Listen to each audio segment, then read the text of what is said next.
Property अब भी लोगों के लिए निवेश के लिहाज से पसंदीदा विकल्प है। अक्सर ज्यादातर इन्वेस्टर्स कमर्शियल और रेजिडेंशियल प्रॉपर्टी के बीच किसी एक को चुनने में कंफ्यूज हो जाते हैं। दोनों ही निवेश के लोकप्रिय विकल्प हैं। हालांकि निवेश के लिए जरूरी पूंजी, किराए से कमाई और कैपिटल एप्रिसिएशन के मोर्चे पर काफी अंतर होता है। मनी9 और आरटीआई इंटरनेशनल के सर्वे के मुताबिक देश में कुल 22% परिवार ऐसे हैं जो निवेश करते हैं। वहीं 18% भारतीय परिवार ऐसे हैं जो प्रॉपर्टी या जमीन में निवेश करते हैं। प्रॉपर्टी या जमीन में निवेश करने का ट्रेंड इनकम के हिसाब से बदलता है। सर्वे के अनुसार 15,000 रुपए से कम की मासिक आय वाले परिवारों में 10% ही जमीन या प्रॉपर्टी में निवेश करते हैं।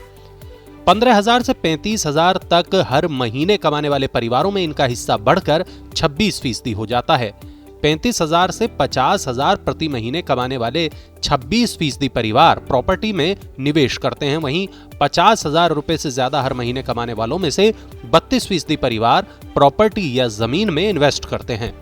रेजिडेंशियल प्रॉपर्टी में जमीन, मकान और फ्लैट आते हैं, जबकि कमर्शियल प्रॉपर्टी में shopping complex, mall, office space, warehouse यानी गोदाम, डेटा सेंटर और होटल इत्यादि शामिल हैं। अगर आप निवेश के लिहाज से प्रॉपर्टी खरीदना चाहते हैं तो रेंटल यील्ड चेक करना जरूरी है। आसान शब्दों में कहें तो रेंटल यील्ड का मतलब है संपत्ति पर किराए के रूप में मिलने वाला रिटर्न। दिल्ली, मुंबई जैसे महानगरों में रेजिडेंशियल प्रॉपर्टी की रेंटल यील्ड महज 2 से 3% है, जबकि कमर्शियल प्रॉपर्टी के मामले में ये 7 से 9% तक जाती है। यानी किराए के लिहाज से कमर्शियल प्रॉपर्टी खरीदना बेहतर हो सकता है। कैपिटल एप्रिसिएशन का मतलब है किसी संपत्ति के बाजार भाव में कितनी तेजी आई है। Online real estate platform housing.com के मुताबिक देश के 8 बड़े शहरों में साल 2015 से रेजिडेंशियल प्लॉट की कीमतों में सालाना 7% की तेजी आई है, जबकि अपार्टमेंट की कीमतें 2% की दर से बढ़ी हैं।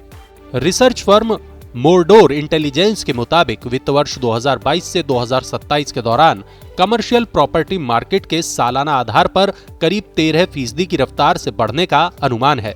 Ajmera reality and infra limited के डायरेक्टर धवल अजमेरा बताते हैं कि रेजिडेंशियल प्रॉपर्टी की तुलना में कमर्शियल प्रॉपर्टी भले ही महंगी पड़ती हो, लेकिन इसमें किराए से रिटर्न भी ज्यादा मिलता है।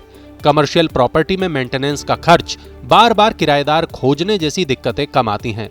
लीज एग्रीमेंट इसकी वजह है।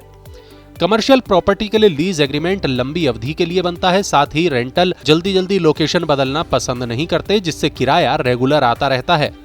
अजमेरा बताते हैं कि देश के बड़े शहरों में रेजिडेंशियल प्रॉपर्टी से भी अच्छा रिटर्न हासिल किया जा सकता है। इसके अलावा इसमें निवेश करने के लिए कमर्शियल प्रॉपर्टी जितनी पूंजी की जरूरत भी नहीं होती है। यह पूरी तरह से खरीदार पर निर्भर है कि वह घर खरीदे या फिर ऐसी संपत्ति में निवेश करे जहां से उसे कमाई होती रहे। पहली बार प्रॉपर्टी में निवेश करने वाले लोग आमतौर पर रेजिडेंशियल प्रॉपर्टी को पसंद करते हैं, क्योंकि इसमें उन्हें सुरक्षा का भाव महसूस होता है। वहीं दूसरी तीसरी बार रियल एस्टेट में पैसा लगाने के पीछे मुख्य वजह बेहतर रिटर्न पाना होता है। इस कारण ऐसे इन्वेस्टर्स कमर्शियल प्रॉपर्टी को तरजीह देते हैं।